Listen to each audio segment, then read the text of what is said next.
It's time for Lefties Losing It. Let's go to the Cannes Film Festival where the uber rich and famous gather to congratulate themselves about how special, brave, humble and inclusive they are and how they are at the forefront of fighting fascism. Here is a once great actor turned TDS sufferer, Robert De Niro. In my country, we're fighting like hell for the democracy we once took for granted. And that affects all of us. That affects all of us here because the arts are democratic. Art is inclusive. It brings people together. Like tonight, art looks for truth. Art embraces diversity. And that's why art is a threat. That's why we are a threat to autocrats and fascists. Yes, the film industry is so inclusive, Robert. You actors have such a perfect moral compass with your sick, sordid personal lives. Did you notice global warming hysteric Leonardo DiCaprio on stage there with De Niro, the dude who flies around the world in private jets and sails in massive yachts, but is really, really concerned about emissions? And as for being inclusive, well, the 50-year-old is not very inclusive of women over 25. Not in his dating life anyway. But let's get back to Robert De Niro's mad rant. Here he lies with gay abandon. America's Philistine president has had himself appointed head of one of our premier cultural institutions. He has cut funding and support to the arts, humanities, and education. All these attacks are unacceptable. And this isn't just an American problem. It's a global one. Unlike a film, we can't just sit back and watch. We have to act, and we have to act now. We have to act. We have to act now. It's amazing that Donald Trump, the fascist dictator, allows De Niro to defame him so easily. Why isn't he arresting him, putting him in jail? Isn't that what dictators do? And isn't that what we were told would happen? Remember when De Niro and fellow TDS sufferer Bill Maher were saying, before the election, what would happen if Trump won? If he wins the election, you won't be on the show anymore. He'll come looking for me. There'll be things that happen that none of us can imagine. That's what happens in that kind of a dictatorship, which is what he says. Let's believe him. Take him at his word. I did from the beginning. Yeah. I mean, I said from the very beginning, this guy is never going to concede power. No, he hasn't conceded power. He's your president. And weren't you dining with him at the White House, Bill Maher? And somehow Robert De Niro is still not locked up. Here's another lefty losing it actor, Ben Stiller, who also has crazy fever dreams about Trump coming after him. It's impossible not to be aware of the fact that people feel this, that, oh, wow, there can be retribution from the government if you say something wrong. And that's really scary. So just to even be thinking that way is, but, of course, I'm aware of it. I think everybody's aware of it. Can someone tell Ben Stiller that it was the previous administration that went after grandmothers for posting funny memes and sought to have school mums concerned about trans indoctrination in classrooms, sought to have them labelled domestic terrorists? All these clowns do is lie. If he was really genuinely worried about repercussions from the Trump administration, I can tell you Ben Stiller would be keeping his mouth shut. One thing you can say about Hollywood, they ain't brave. Here's another actor, Pedro Pascal. When he's not signing letters accusing Israel of genocide, he's eager to tell you that being against the deportation of illegal immigrants means he's on the right side of history. I want people to be safe and to be protected, and I want very much to live on the right side of history. And I'm an immigrant. My parents are refugees from Chile. I myself was a refugee. We fled a dictatorship, and I was privileged enough to grow up in the U.S. In a world of miserable, hysterical clowns like De Niro and Stiller, pays to be a Jerry. Here is Jerry Seinfeld treating the loopy left with the disdain they richly deserve. You, Jerry Seinfeld, free Palestine! You support the genocide of babies in Gaza! Free Palestine!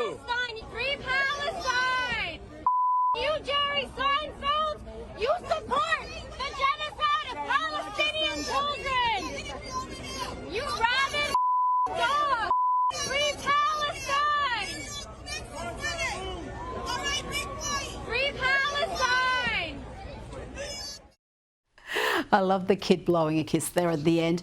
You know who is much funnier than many of these triggered comics? It's 45 and 47, yes. POTUS was again cracking jokes earlier today, describing how he came to secure the Olympics for America after his 2016 election triumph.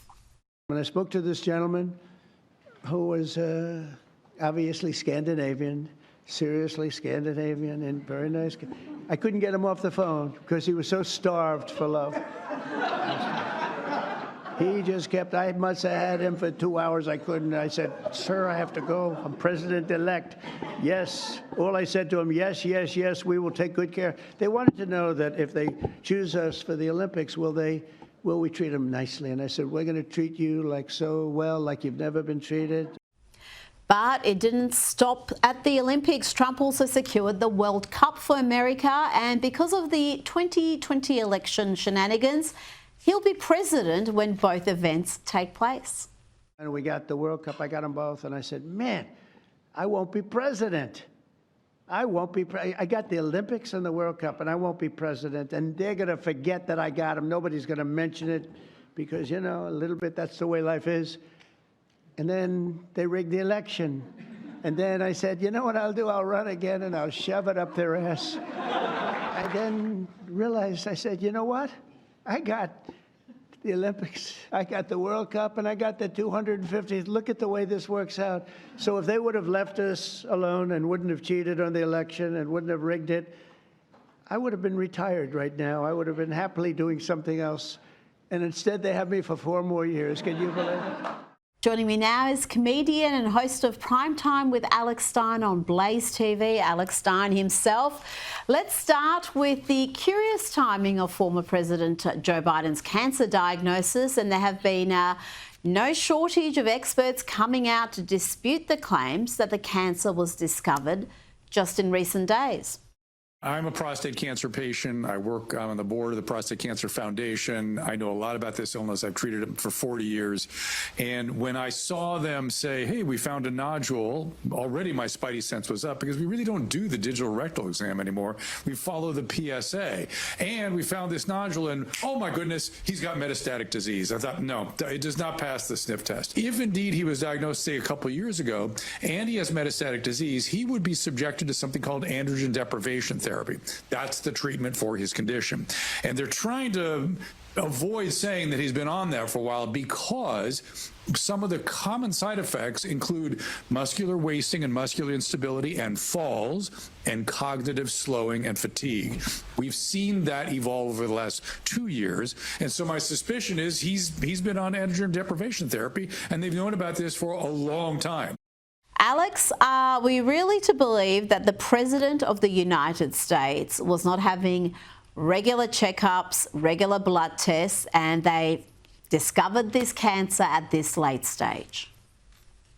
Well, Rita, I think it's pretty obvious that they had to have some sort of prior knowledge about, this terrible diagnosis for President Biden. And I think it was actually Laura Loomer who reported that they might have, found this cancer diagnosis when he was on, Air Force One heading from, I think it was Las Vegas, back to Washington, D.C. Now, that's not confirmed, but I think it's obvious that they probably had prior knowledge of this cancer. And I don't know how it I would works think if they had prior knowledge well before that, Alex. I mean, from what I'm understanding from experts in the field, these sort of regular blood tests would show this up many years ago. And we played a video last night from around 2 years ago when Joe Biden said on stage about having cancer, and his people said he was a gaffe, but it seemed to be a pretty clear statement. He even attributed the cause. He was talking about the pollution in the area where he grew up. But already, Alex, the push is on from Democrats and their propaganda arm to go easy on Joe Biden given this diagnosis. Let's have a look at CNN. His medical condition now, his announced medical condition now, do you believe that silences or delays a lot of conversations about his, last year and a half of his presidency for now? Yeah, well, I mean, I think those conversations are going to happen, but they should be more muted and set aside for now as he's struggling through this.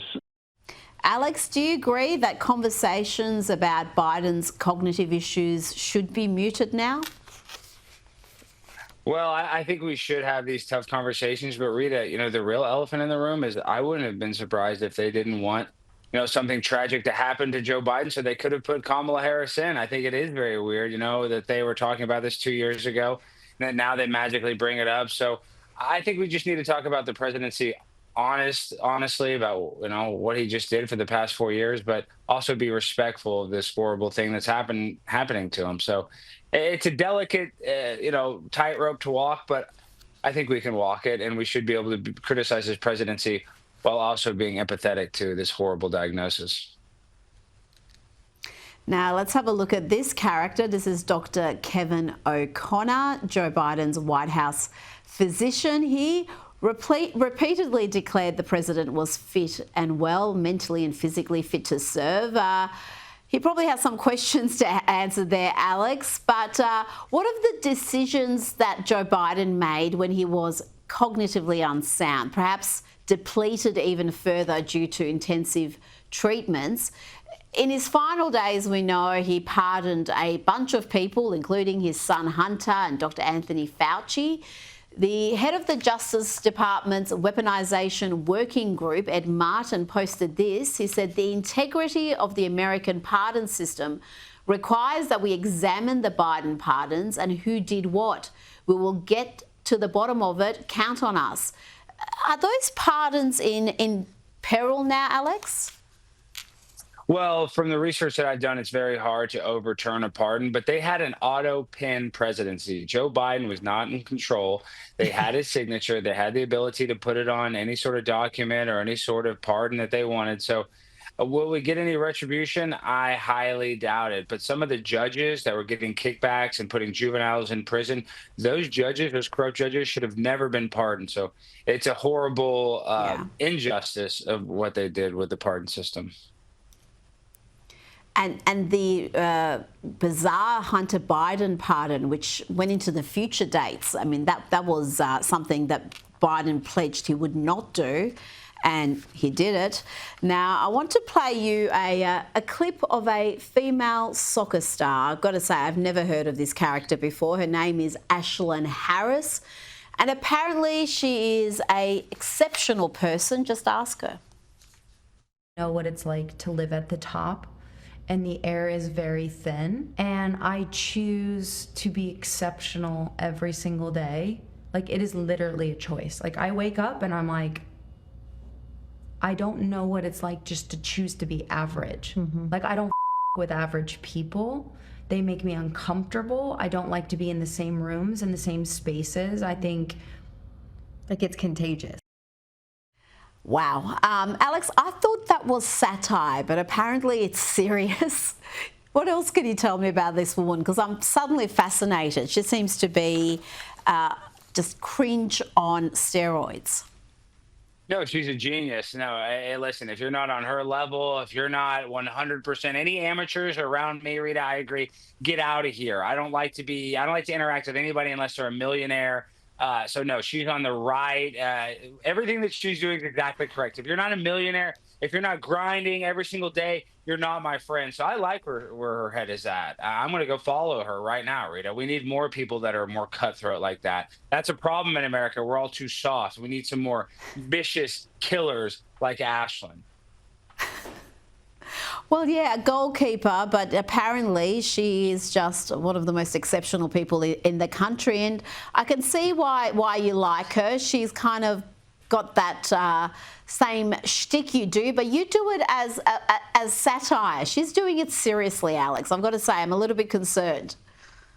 No, you're exactly right. Obviously, she's an athlete, and she probably has a big ego, but The women's soccer team, it wasn't that long ago where they got beaten by a bunch of under 16 men's players. So, these players are under 16 years old. So, I think they need to be check their ego a little bit, but she's a good player. You know what? She's competitive. I'll let it slide this time. Just pretend to be humble, Alex. Just pretend to be humble, even if you're not. Alex Stein, thank you so much for your time tonight.